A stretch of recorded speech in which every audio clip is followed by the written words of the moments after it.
Personal tax এবং unlisted company tax করা এবং that will actually have a cost to business. Second জিনিসটা হচ্ছে যে আমরা এক্সপেক্ট করছিলাম যে ইম্পোর্টেড র মেটেরিয়াল আপনার ইম্পোর্টেড র মেটেরিয়াল ক্ষেত্রে আমাদের ইন্ডিয়ান ট্যাক্সেশন কমার কথা, সেটা কিন্তু হয়নি। In many cases, আমাদের কাস্টম ভ্যালুয়েশন বেড়েছে, ইম্পোর্ট ট্যাক্সেশনের ক্ষেত্রেও বেড়েছে, সে কারণে অ্যাকচুয়ালি সেভ ইম্প্যাক্ট। এবং কিছু কিছু ক্ষেত্রে স্পেসিফিক আমাদের কনসাল্টেন্ট কথা বলবেন, আপনারা দেখবেন কিছু even very essential food, baby food আপনি দেখবেন। যদি ভালো হয় এটা কি better?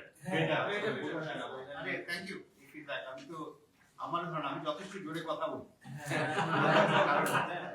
Very good, I think that is তাহলে আমি তো ছাড়াই কথা বলছি। সো আমরা যদি দেখি যে ওভারঅল যে ট্যাক্সেশন যে জিনিসটা নিয়ে এসেছে সেই ক্ষেত্রে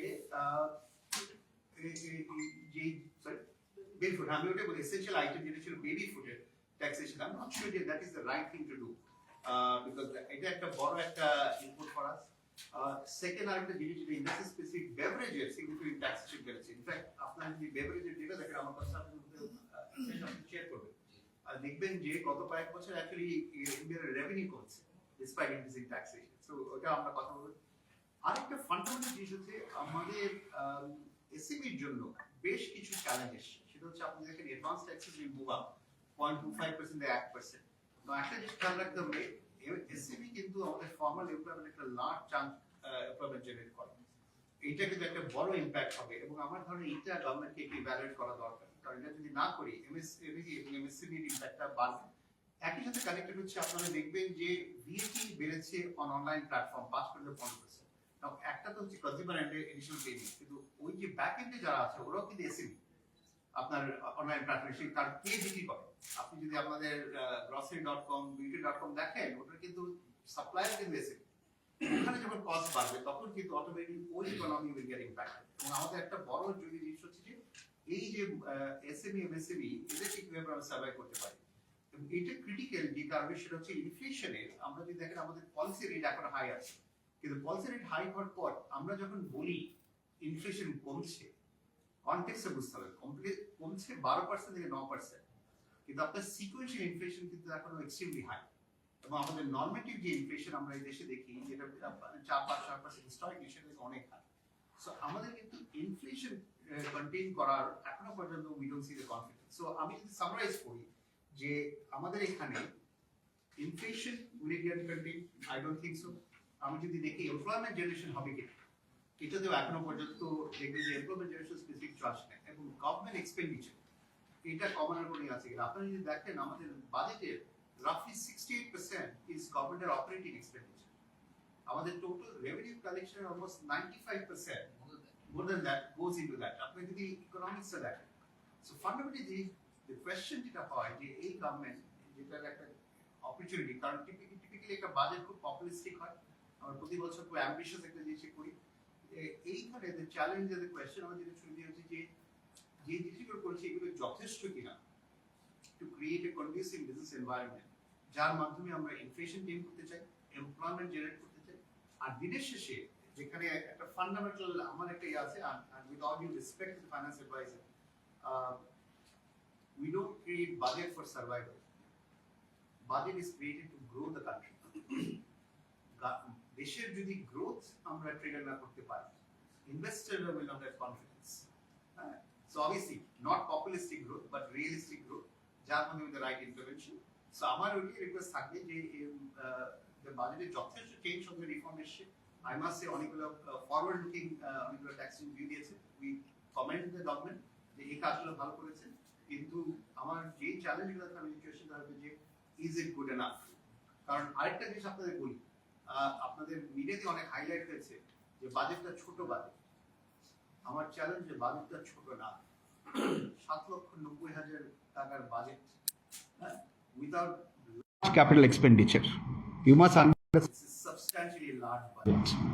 এবং আমার উনি এসে বলবেন ওয়ান অফ দ্য চ্যালেঞ্জ হচ্ছে আপনাদের যে রেভিনিউ গ্রোথের ambition, is it realistic or not. যে এক্সপেন্ডিচার আমাদের করতে হবে, and do we fall into the same trap or not? So on that note, Snehashish, I'll hand over to you because you will give a bit more detail, but আমি আপনাকে একটু কনটেক্সটটা দিলাম যে where we see as investors এখানে। Anything for my former president before I hand over to add from you? শেষ করুন, তারপরে আচ্ছা, maybe Snehashish, you can give a bit more color. আমি যেগুলো বললাম আর কি সেটা নিয়ে আসতে পারি। হ্যাঁ, Yeah, thank you very much, Mr. President, past President, Executive Office Bearer of FICCI, and friends from press and electronic media. Morning, afternoon, so afternoon today. Good afternoon to you, sir. So already our President has set the context of this event.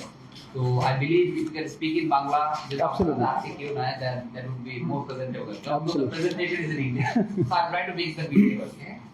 So, if you look into this presentation, then we are going to talk about specifically of these 4 aspects. We'll try to show you the budget highlights. Already you are aware, অনেক পত্রিকা already report করে দিয়েছে, but আমরা আমাদের মতো ছোট করে হয়তো কিছু analyze দেখানোর চেষ্টা করব. And then, as our president said, there are some commendable steps. We must welcome those. মানে কিছু অবশ্যই steps আছে যেগুলো আমরা মনে করি for business is very important. And we had some expectations because we have been involved in National Board of Revenue policy team for a quite long time, extensively through these 3 budget and then follow-up meeting. So we created some expectation, but we have seen some expectation gaps are there. So we're going to highlight those expectation gaps, and then how this is going to impact our overall FICCI industry. If we look into the budget highlights, already, if you look into that, then এই বছরের budget দেখবেন 7,90,000 কোটি টাকা, যেটা গত বছরের revise budget থেকে কিন্তু 6.1% বেশি। তো অনেকে বলছে যে গত বছরতে ছোট হয়েছে 7,000 কোটি টাকা, গত বছরের অ্যাকচুয়াল থেকে মানে অ্যাকচুয়াল বাজেট ছিল সেখান থেকে 7,000 কোটি টাকা কম হয়েছে, বাট রিভাইজ বাজেট থেকে কিন্তু স্টিল কি অনেক বেশি। রেভিনিউ আর্নিংস অলরেডি আপনারা জানেন, এবং এই রেভিনিউ আর্নিংস এর সিংহভাগ আসবে থেকে ন্যাশনাল বোর্ড অফ রেভিনিউ থেকে, যেটা অলমোস্ট 5 লাখ কোটি টাকা। এবং আপনারা নিশ্চয়ই জানেন যে আমাদের যে অপারেটিং এক্সপেন্ডিচার, সেই অপারেটিং এক্সপেন্ডিচার কিন্তু টার্গেট করা হয়েছে 4,98,000 কোটি টাকা। আমাদের প্রেসিডেন্ট সাহেব যেটা বলছিলেন যে রেভিনিউর সিংহভাগ খরচ হয়, আসলে সিংহভাগ না, রেভিনিউ আমরা তুলতে পারি না, আমরা বরঞ্চ লোন দিয়ে কি করি, সংসার চালাই। এবং প্রত্যেক বছর দেখবেন যে যত রেভিনিউ এক্সপেন্ডিচারের টার্গেট দেওয়া হয় এর থেকে কিন্তু কমে না, এটা উল্টা কি হয়, এটা আরো বাড়ে, মানে এক্সপেন্ডিচার বাড়ে, আমার আয় কিন্তু কি বাড়ে না। এবং এটা কি হয়, এটা আমাদের এই বাজেট ডেফিসিট বলে আমরা বলি। এবং এখানে দেখবেন যে সিংহভাগে আসে কিন্তু কি লোন থেকে, লোন, এবং এই লোনের মানে যোগানদাতা কারা, ব্যাংক, আমাদের যে ব্যাংকিং সোর্স যেটা আছে সেটা, আর কিছু ফরেন লোন আসে, এবং সিংহভাগে কিন্তু বাংলাদেশের এই ব্যাংকগুলো থেকে কিন্তু যোগান দেওয়া হয় এই বাজেট ডেফিসিট। এবং টেকনিক্যালি এই ডেফিসিট 4 থেকে 5% এর মধ্যে আপনারা পাবেন।